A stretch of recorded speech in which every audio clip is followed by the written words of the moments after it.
திமுக இளைஞரணியில புதிதாக 5 லட்சம் நிர்வாகிகள் நியமிக்கப்பட்டார்கள். அதாவது திமுக இளைஞரணியில 50 லட்சம் பேர் இருக்கிறார்கள் சொல்கிறார்கள்.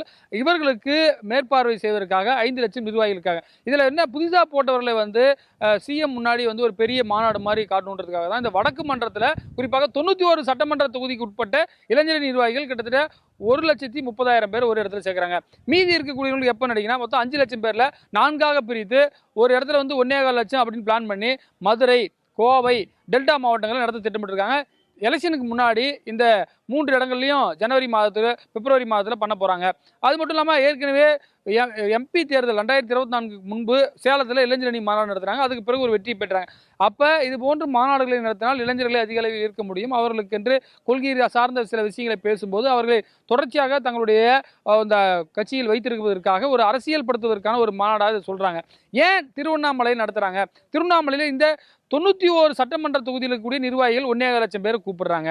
முழுக்க இளைஞரணி நிர்வாகிகளை கூப்பிடுறாங்க. 91 தொகுதியில் 2021 சட்டமன்ற தேர்தலை பார்க்கும்போது 56 இடங்களில் திமுக வெற்றி பெற்றிருக்கு. மீதி ஒரு 20க்கும் மேற்பட்ட இடங்களில் அதிமுக வெற்றி பெற்றிருக்கு. குறிப்பாக எதிர்க்கட்சி தலைவர் எடப்பாடி பழனிசாமி இந்த வடக்கு மண்டலத்தை சேர்ந்தவர். அதே போல பாட்டாளி மக்கள் கட்சி வலுவாக இருக்கக்கூடிய பகுதி, விடுதலை சிறுத்தைகள் கட்சி வலுவாக இருக்கக்கூடிய பகுதி. இந்த 56 தொகுதியில் குறிப்பாக நம்ம இருக்கக்கூடிய திருவண்ணாமலையில் 8 சட்டமன்ற தொகுதி இருக்குது. இங்கே ஏடிஎம்கே கடந்த 2021 2 இடங்களை வின் பண்ணாங்க.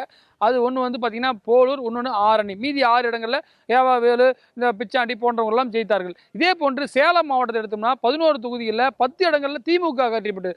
ஒரே ஒரு இடத்துல தான் குறிப்பாக ஏடிஎம்கே வின் பண்ணது. இது போன்ற சில சவால்களும் இந்த பகுதியில் இருக்குது. தருமபுரி, விழுப்புரம் போன்ற பகுதிகளில் அதிமுக, குறிப்பாக அதிமுக பாட்டாளி மக்கள் கட்சி கடந்த முறை அதிக வாக்குகளை வாங்கினார்கள். குறிப்பாக பாட்டாளி மக்கள் கட்சிக்கு இருக்கக்கூடிய 5 எம்எல்ஏக்களும் இந்த வடக்கு மாவட்டத்தை சேர்ந்தவர்கள். அதே போல விடுதலை சிறுத்தைகளுக்கு 2 எம்எல்ஏக்கள் இந்த வடக்கு பகுதியை சேர்ந்தவர்களாக இருக்கிறார்கள். எனவே இந்த வடக்கு மண்டலம் என்பது அரசியல் ரீதியாக ஒரு முக்கியமாக இருக்கு. நீங்கள் உதாரணத்துக்கு நினைச்சு பாருங்க, 91 தொகுதியில் கடந்த முறை இந்த 50 தொகுதிகள் வின் பண்ணாமல் இருந்தால் திமுக ஆட்சிக்கே வந்திருக்காது.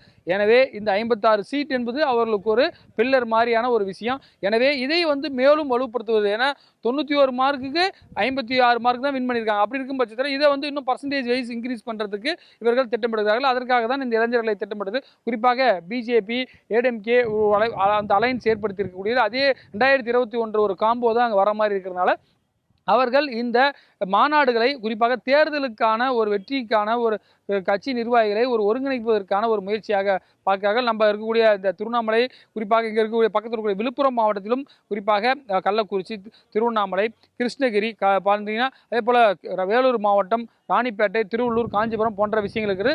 அதிமுகவுக்கு ஒரு பின்னடைவாக கடந்த 2021 தேர்தலில் இருந்தது. குறிப்பாக அவர்களுடைய கவுண்டே மதுராந்தகத்தில் தான் சென்னையில் ஆரம்பிச்சிச்சு. ஏன்னா சென்னையிலேருந்து பக்கத்தில் எங்கேயுமே ஜெயிக்கல, மதுராந்தகத்தில் தான் அவங்க ஜெயிச்சாங்க. இது போன்ற சவால்கள் அதிமுகவுக்கும் இருக்கிறது. இந்த நிலையில் தான் இந்த திருவண்ணாமலையில் இந்த மாநாட்டிற்கு திமுக திட்டமிட்டிருக்கிறது. புதிய தலைமுறைக்காக திருவண்ணாமலையிலிருந்து ஒளிப்பதிவாளர் சந்திரபுடன் ரமேஷ்.